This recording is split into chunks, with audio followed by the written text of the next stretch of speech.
Quand est-ce qu'on est vraiment vieux? Est-ce que 50 ans, c'est le début?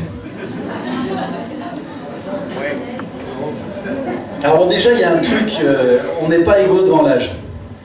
Quand on était à l'école, on avait l'habitude de dire que dans un groupe de filles, il y en avait toujours qui étaient plus jolies que les autres. Dans un groupe de quinquas, c'est un peu pareil. Il y en a un qui est un peu plus jeune que les autres. Et je vous fais pas de dessin. Vous avez compris.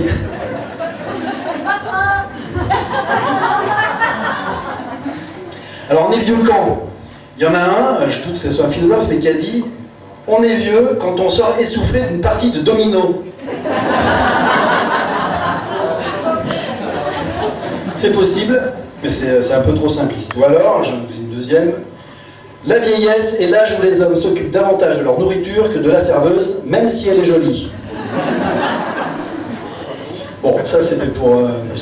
j'ai fait mon effet, c'était pour rigoler. Je vais quand même élever le débat. Victor Hugo, et lui, il avait une sacrée expérience, a dit « 40 ans, c'est la vieillesse de la jeunesse, mais 50 ans, c'est la jeunesse de la vieillesse. »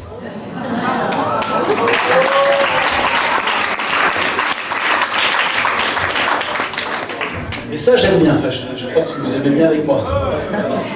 Parce que ça tombe bien. Il y en avait marre d'être vieux. Quelle tristesse, ce carcan étroit qui nous enserre depuis tant de temps. On va enfin pouvoir se lâcher, piquer les sacs des petites vieilles dans la rue.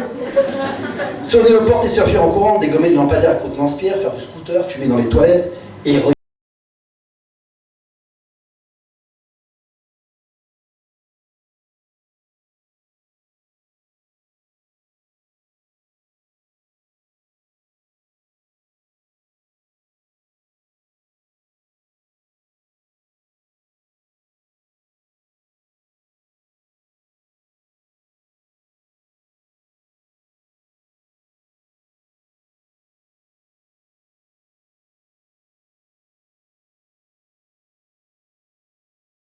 je sais que vous, les vieux de 30 ans et de 40 ans, vous nous enviez. Patience et n'espérez pas que le temps passe trop vite, c'est ainsi qu'il ralentit.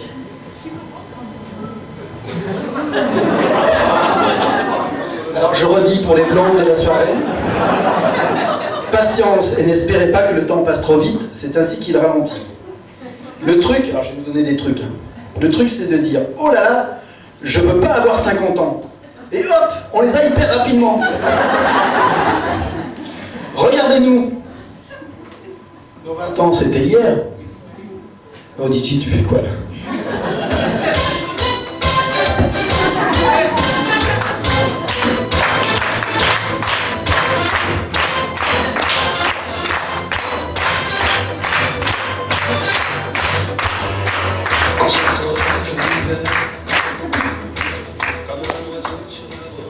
Alors on a un peu déconné là, mais c'est pas grave.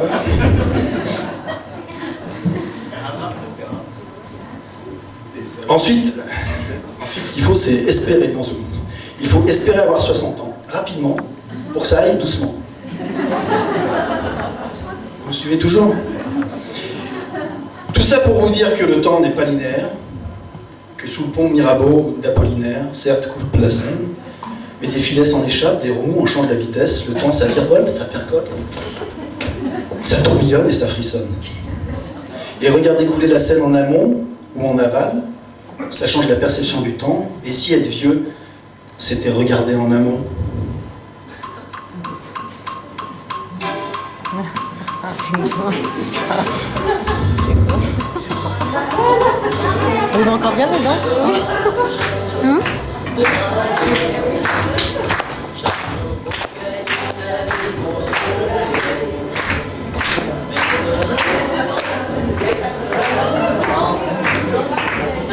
Alors combien d'entre vous ont reconnu Marcel Amont?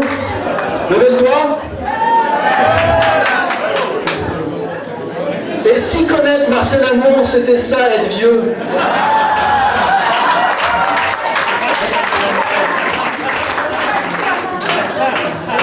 Si vous comprenez ce que je veux dire, vous avez de la chance, moi j'ai perdu le fil.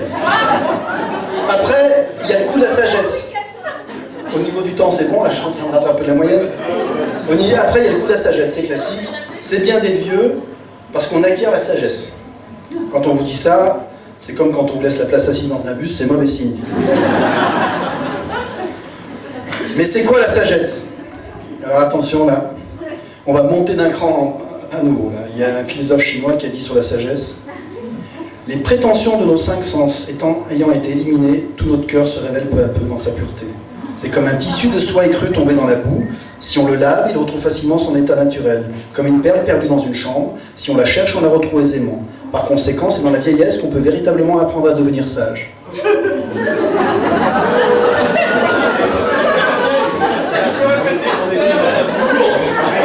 Non mais ça vaut le coup de se pencher sur cette phrase. Et si vous n'avez pas tout compris, moi non plus, je vais essayer de reformuler. C'est un truc du style: quand tu sens plus rien, c'est que t'es vieux et tu restes sagement dans ta chambre. Non, la sagesse, c'est une fadaise inventée pour rassurer les cinquantenaires et les autres. En fait, il y a un autre philosophe, alors je pense qu'il était plutôt, moi il n'était pas très chinois, celui-là qui a dit: la sagesse, c'est quand on connaît toutes les réponses et que personne ne vous pose de questions. Donc, famille, amis, patrons et collègues, ne comptez pas sur moi pour devenir sage, il n'en est pas question. Ouais.